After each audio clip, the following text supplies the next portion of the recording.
Dans ce tutoriel sur la programmation orientée objet avec Python, nous allons explorer ensemble les concepts clés pour créer des programmes modulaires, efficaces et maintenables. Vous allez apprendre comment structurer votre code en utilisant des classes et des objets et comment cela va vous permettre d'améliorer votre productivité et la qualité de vos projets.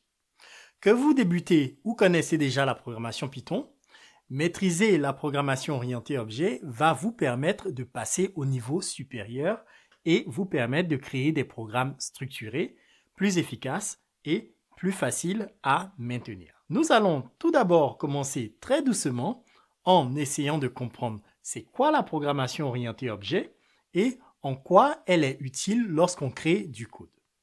Ensuite, nous allons aussi rentrer dans le vif du sujet et couvrir tous les aspects de la programmation orientée objet en Python, de la définition des classes à la création d'objets et de méthodes de classes. Nous allons aussi passer en revue les concepts clés, les meilleures pratiques et les erreurs à éviter avec un exercice concret qui vous permettra de mettre en pratique vos connaissances. Salut! Moi, c'est Maxime et sur cette chaîne, je vous propose des tutoriels et cours pour améliorer vos compétences en programmation. Si c'est quelque chose qui vous intéresse, n'hésitez pas à vous abonner à cette chaîne et à activer la notification pour plus de vidéos comme celle-ci. Alors, j'espère que vous êtes prêts à démarrer votre aventure en programmation orientée objet. Allez, c'est parti! La programmation orientée objet ou encore abréviée en POO est tout simplement une manière de structurer votre code et de programmer qui possède un certain nombre d'avantages. En utilisant la programmation orientée objet, vous allez pouvoir bénéficier d'un certain nombre d'avantages, notamment une meilleure organisation du code, ce qui signifie que votre code sera plus facile à lire et à comprendre, une réutilisation du code plus simple, il y aura moins de redondance dans le code et ça vous permettra de gagner du temps. Vous aurez aussi beaucoup plus de flexibilité et de modularité, ce qui vous donnera la liberté de modifier et d'adapter votre code en fonction de vos besoins. Et enfin, votre code sera simple à comprendre, même pour des développeurs qui ne sont pas familiers avec le projet sur lequel vous travaillez. Vous allez aussi entendre parler de la programmation orientée objet dans plusieurs langages de programmation comme le C++, C#, Java, JavaScript, Python et bien d'autres. Mais ce qu'il faut savoir, c'est que les concepts de programmation orientée objet restent les mêmes, quel que soit le langage de programmation que vous utilisez. Maintenant, prenons un exemple concret pour essayer de comprendre comment fonctionne la programmation orientée objet. Supposez que vous êtes en train de créer un jeu où vous avez des personnages. Chacun de ces personnages peut avoir des attributs comme le nom, le prénom et leur âge. Vous pouvez avoir par exemple notamment deux personnages, donc Dante John qui a 25 ans et Saki Emily qui a 19 ans. En programmation orientée objet, vous allez pouvoir créer une classe personnage qui est comme un modèle qui va contenir les attributs, donc nom, prénom et âge, et qui va permettre de créer vos personnages John et Emily.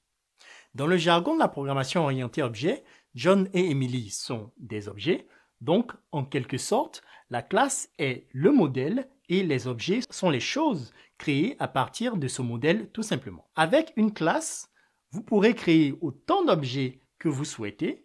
Aussi, avec vos classes, vous allez pouvoir rajouter ce qu'on appelle des méthodes qui sont des fonctions propres à la classe qui vont donner des fonctionnalités à vos objets. Par exemple, dans votre jeu, vous pourriez avoir des méthodes comme avancer, reculer, tourner ou bien tout simplement parler. J'espère que vous voyez maintenant la puissance des classes.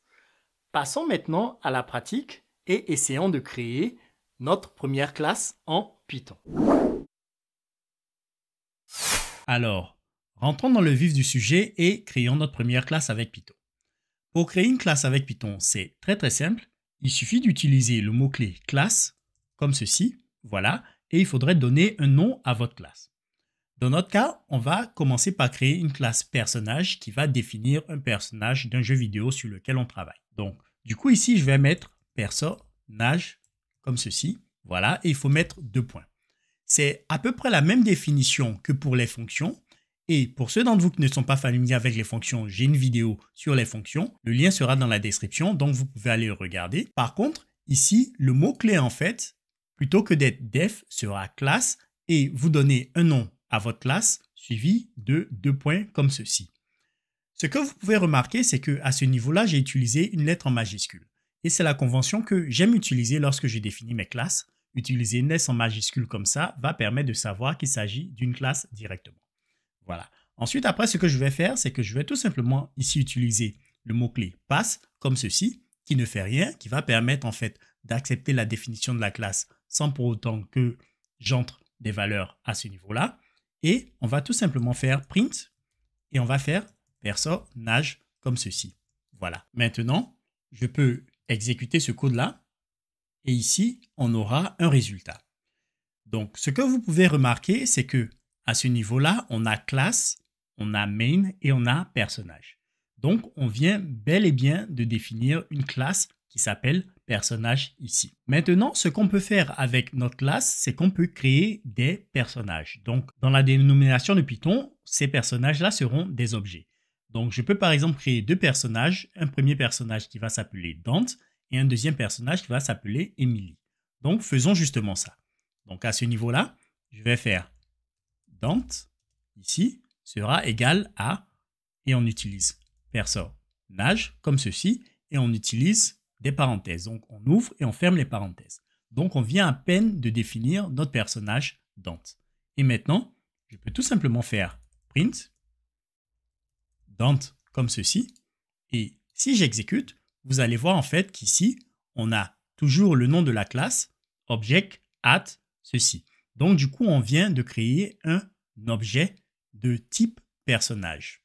Alors, pour l'instant, notre objet n'a pas beaucoup de fonctionnalités parce que dans la classe, on n'a pas défini de variable. On n'a rien du tout défini. Mais un personnage peut avoir plusieurs attributs. Donc, un personnage peut avoir un nom, un prénom, un âge, peut avoir des actions, donc peut marcher par exemple, peut utiliser une arme, etc. Et en fait, c'est dans notre classe personnage qu'on va définir en fait tous ces attributs-là et toutes ces actions. Donc ici, par exemple, je peux donner un nom à notre personnage. Donc je peux dire que notre personnage ici, il va s'appeler Dante. Voilà. Ensuite, après, je vais utiliser un prénom. Donc ici, il faudrait que j'utilise un M ici, comme ceci. Voilà, je vais lui donner un prénom. Sera égal à John, on va dire. Et ensuite, après, je vais lui donner un âge qui va être égal à 25 ans, comme ceci. Voilà. Maintenant, ce qu'on peut faire, c'est qu'une fois qu'on a défini en fait ces variables de classe, donc ce sont des variables qui appartiennent à la classe personnage, on peut maintenant y accéder en utilisant notre objet. Donc, à ce niveau-là, si je veux accéder à ma variable nom ici, je peux tout simplement faire print Dante.nom comme cela. Donc, il faudrait utiliser un point et en fait spécifier le nom de la variable à laquelle on aimerait accéder. Donc maintenant, si j'exécute, vous voyez en fait qu'on a toujours le même message que précédemment, mais en bas en fait, on a Dante qui est affiché, qui est en fait cette variable. Donc, je peux faire exactement la même chose et récupérer le prénom et l'âge en fait de notre personnage. Donc ici, je vais faire Dante.prénom et aussi Dante.âge comme ceci. Et maintenant, si j'exécute, vous voyez en fait qu'on a Dante John 25 ans qui sont bel et bien les valeurs qu'on a à ce niveau-là. Donc, c'est vraiment pas mal. Alors, il y a quelque chose de très important que j'aimerais vous faire remarquer ici, c'est que la manière avec laquelle on a créé cette classe n'est pas l'idéal. Parce que ici, en fait, on a défini des variables, mais ces variables-là sont ce qu'on appelle des variables de classe. Donc, ce sont des variables qui ne sont pas attachées à l'objet, mais qui sont plutôt attachées à la classe personnage en question. Pour vous démontrer cela, je peux en fait dupliquer cette ligne-là et je vais copier personnage ici. Et notamment, je peux faire ceci. Donc, vu que les variables sont attachées à notre classe personnage, on peut juste utiliser le nom de la classe, point, avec le nom de la variable et vous allez voir en fait que le résultat qu'on a est exactement le même en fait que celui qu'on a lorsqu'on utilise l'objet en question, Dante ici. Et encore pour aller plus loin, si je crée un autre personnage qui s'appelle Emily, comme ceci, et j'essaie d'afficher les informations, donc on va dire Emily ici comme cela, voilà. J'essaie d'afficher les informations comme ceci, et j'exécute. Vous allez voir aussi que les valeurs pour Emily sont exactement les mêmes valeurs que pour Dante. Et c'est quelque chose qu'on ne veut pas parce que Emily a un nom, prénom et un âge qui est bel et bien différent du nom de Dante en fait en question. Donc du coup, c'est une manière qui est très simple pour créer une classe, mais ce n'est vraiment pas l'idéal lorsqu'on veut créer des objets. En général, lorsque vous définissez une classe, vous allez utiliser des variables de classe pour définir des valeurs qui ne vont pas changer à travers vos objets. Donc ici, on aimerait en fait pouvoir définir un nom, prénom et âge qui sont spécifiques pour chacun des objets de notre classe. Et je vais vous montrer comment faire cela notamment. Ici, j'ai apporté quelques petites modifications à notre code. Notamment, notre classe personnage, je ne m'y ai pas touché, mais j'ai séparé nos deux personnages, donc Dante et Emily, en fait, à ce niveau-là. Ce qu'on aimerait faire maintenant, c'est que pour chaque personnage, on aimerait leur donner un nom, prénom et âge qui leur sont bien spécifiques. Et pour ça, notamment, on va utiliser notre première méthode de classe qui sera la méthode init.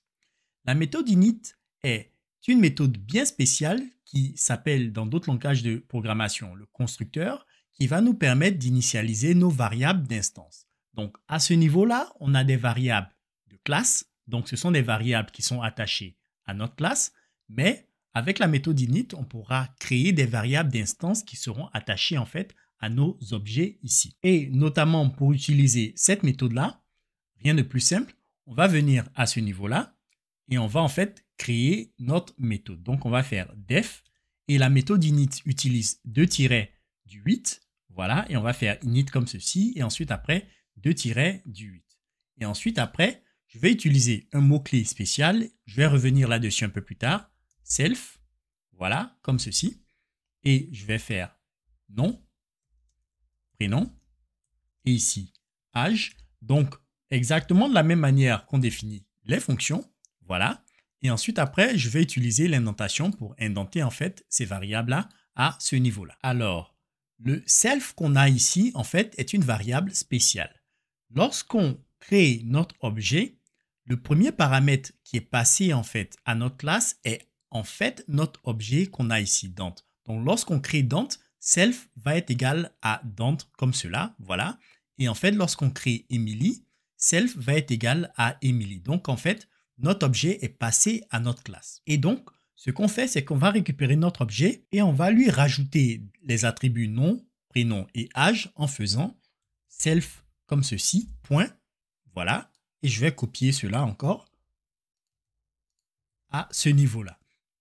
Et maintenant, on peut lui passer le nom, le prénom et l'âge. Donc, plutôt que d'utiliser des valeurs qui sont codées ici, je vais faire nom comme ceci. À ce niveau-là, je vais faire prénom.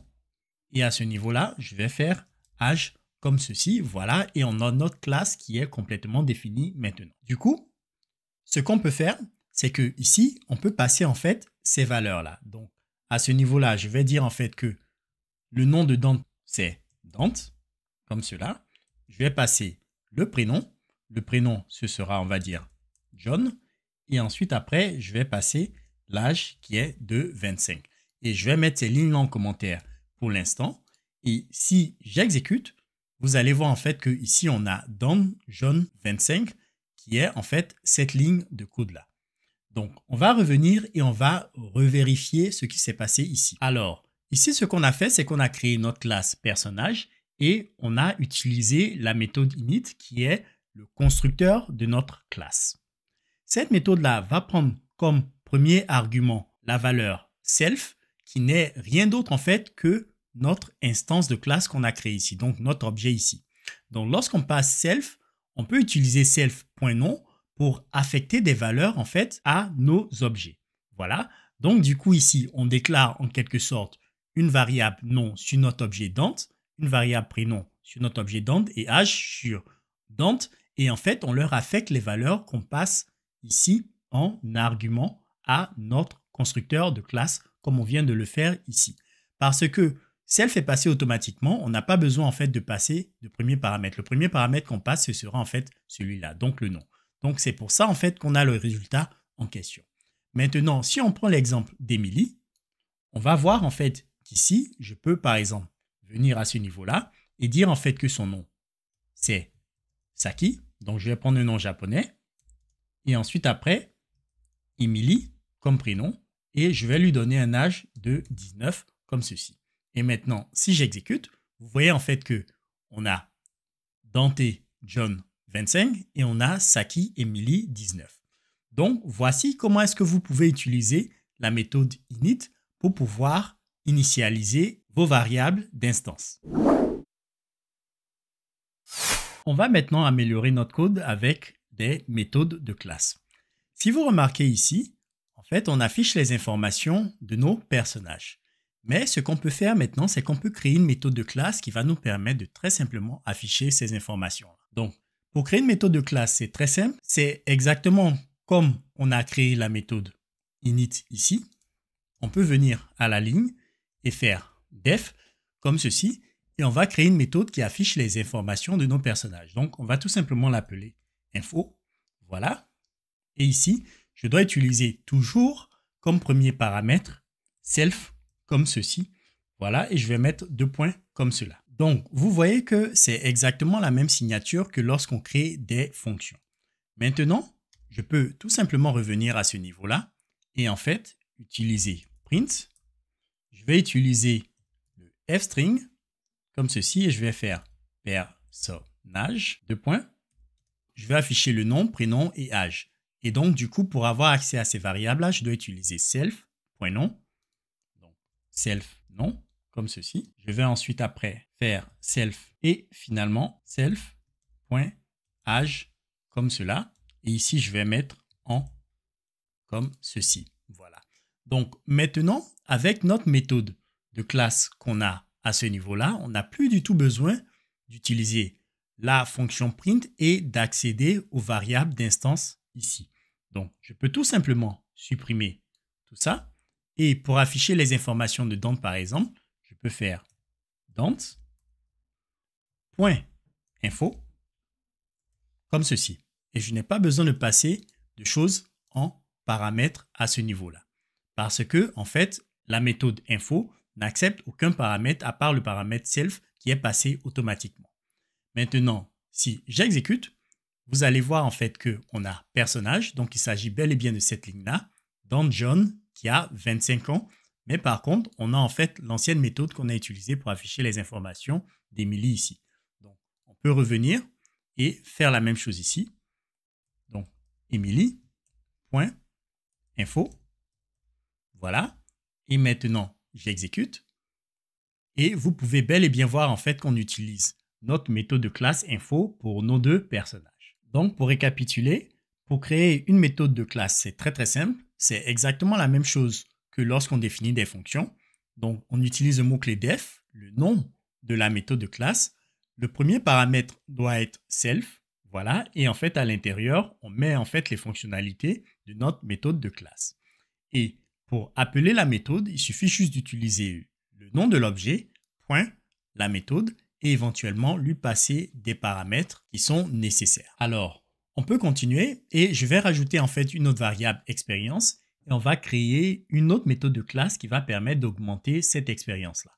Donc ici, je vais faire self, point, je vais appeler la méthode exp, donc ce sera l'expérience et je vais l'initialiser en fait à 0 à ce niveau-là. Et ensuite, après ici, je peux faire def et je vais créer une méthode pour augmenter notre niveau d'expérience. Donc, au début du jeu, tous nos personnages ont la même expérience qui est 0. Donc, je vais faire augmenter-exp comme ceci. Voilà.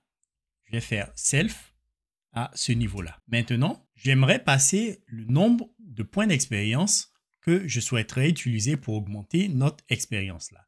Donc, je vais appeler en fait cette variable à DEXP comme ceci. Donc, delta d'expérience. Et maintenant, je peux augmenter l'expérience en fait qu'on a ici avec ce delta là. Et pour faire ça, je vais faire self.exp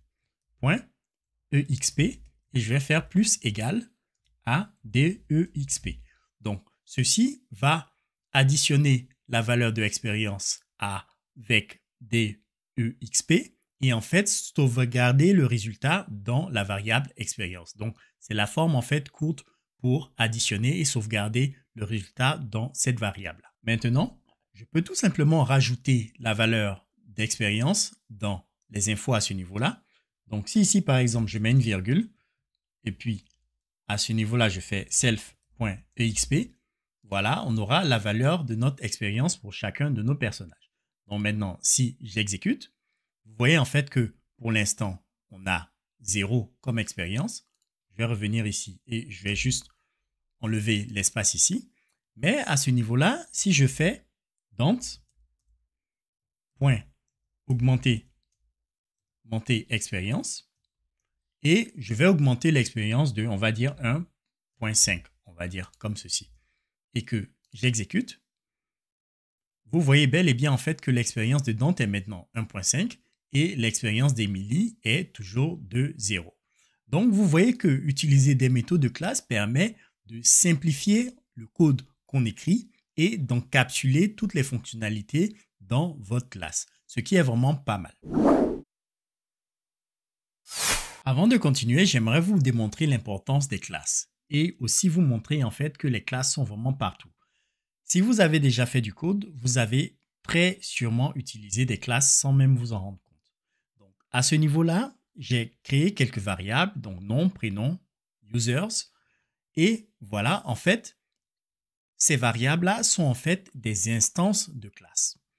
Pour vous le prouver, je vais faire ceci, je vais faire print et je vais utiliser la fonction type qui va permettre d'afficher le type de nos données. Donc ici, j'affiche le type de la variable nom, comme ceci. Et si j'exécute, vous allez voir en fait que à ce niveau-là, vous avez classe str. Donc, en fait, votre variable nom est une instance ou bien un objet de la classe str. Donc, je peux faire la même chose pour prénom. Il s'agit pareillement de la classe str, voilà. Et je peux faire la même chose pour les users, comme ceci. Et vous allez voir en fait qu'il s'agit d'une classe list. Donc, du coup, les classes sont vraiment partout. Encore mieux, c'est que lorsque vous avez votre prénom comme ceci, vous pouvez tout simplement faire en fait prénom.upper comme cela qui va mettre en fait toutes les lettres en majuscules. Et si j'exécute, vous voyez en fait que John maintenant est complètement en majuscule. Mais maintenant que vous savez comment créer des classes et des méthodes de classe, j'espère en fait que cette structure-là vous rappelle quelque chose.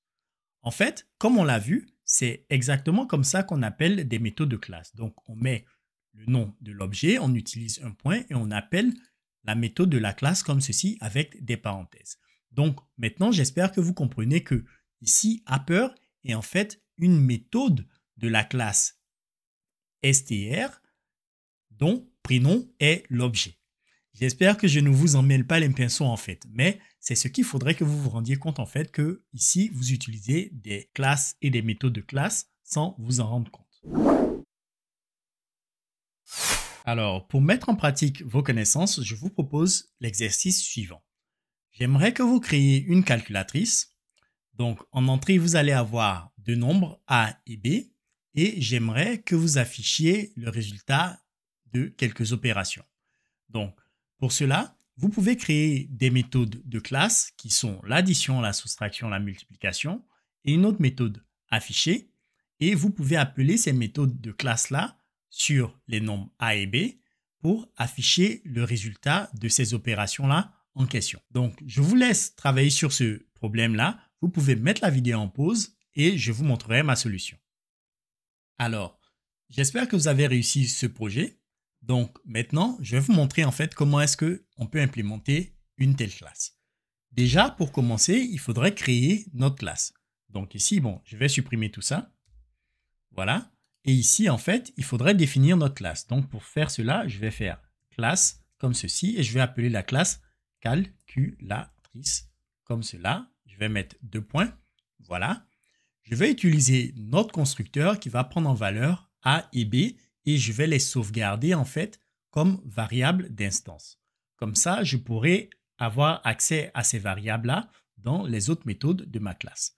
Donc ici, je vais faire def init et à ce niveau-là, self, toujours comme premier paramètre et ensuite après AB et je vais les sauvegarder dans les variables A qui sera égal à A comme ceci et self B qui sera égal à B comme cela.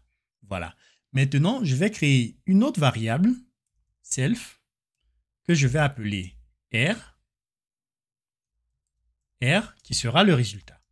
Donc, en fait, R, je vais l'initialiser à 0. Maintenant, ici, je vais commencer par créer ma méthode ajouter. Donc, à ce niveau, je vais faire def ajouter. Voilà. Toujours utiliser self comme premier paramètre. Ici, je n'ai pas besoin de spécifier de valeur parce que j'aurai accès à A et B dans ma méthode self. Donc, ce sera tout simplement comme ça. Et maintenant, je peux tout simplement faire self.r qui sera égal à self.a plus self.b comme ceci. Et maintenant, je peux tout simplement afficher le résultat en utilisant print.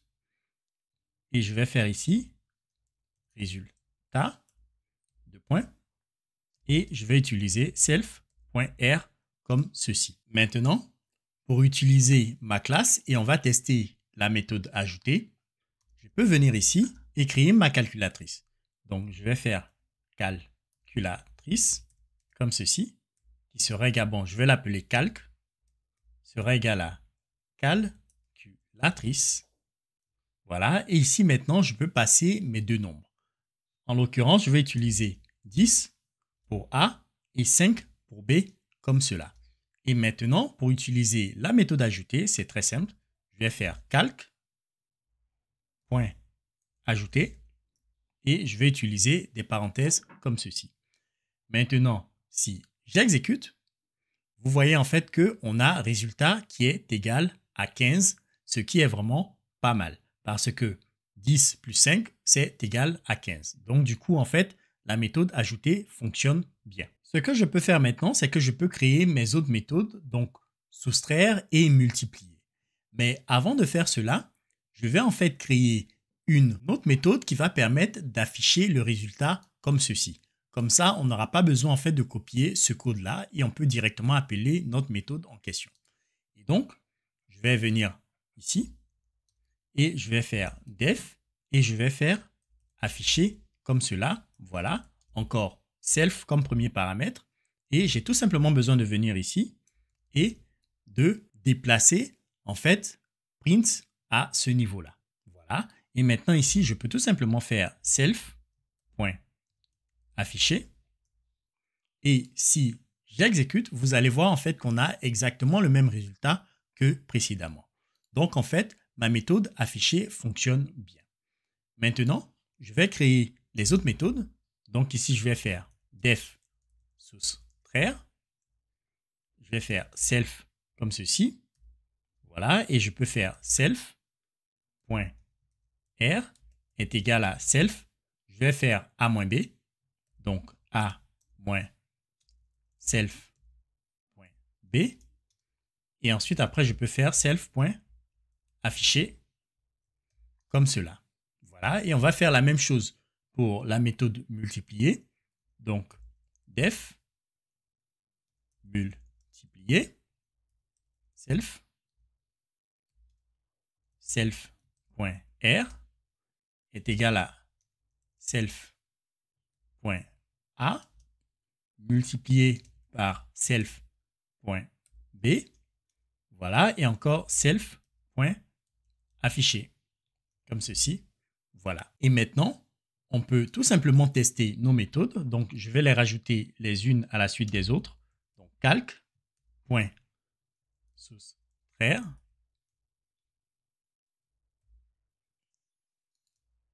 Voilà. Calc.multiplier comme ceci. Donc, on aura addition, soustraction et multiplication. Et si j'exécute, vous voyez en fait qu'on a 15 qui est bel et bien en fait 10 plus 5. On a 5 qui est bel et bien 10 moins 5. Et multiplication, on a 50 qui est bel et bien 10 fois 5. Voilà, c'est comme ça que vous pouvez en fait créer une classe et vous voyez en fait que les fonctionnalités sont implémentées de manière très très simple et cela fait en sorte que vous pouvez utiliser votre classe très simplement comme vous le voyez à ce niveau-là. Voilà, félicitations, vous savez tout ce qu'il faut savoir sur la programmation orientée objet. N'oubliez pas de vous abonner à cette chaîne ou de consulter mon site web pour plus de conseils sur la programmation Python. À plus et on se retrouve dans un autre tutoriel.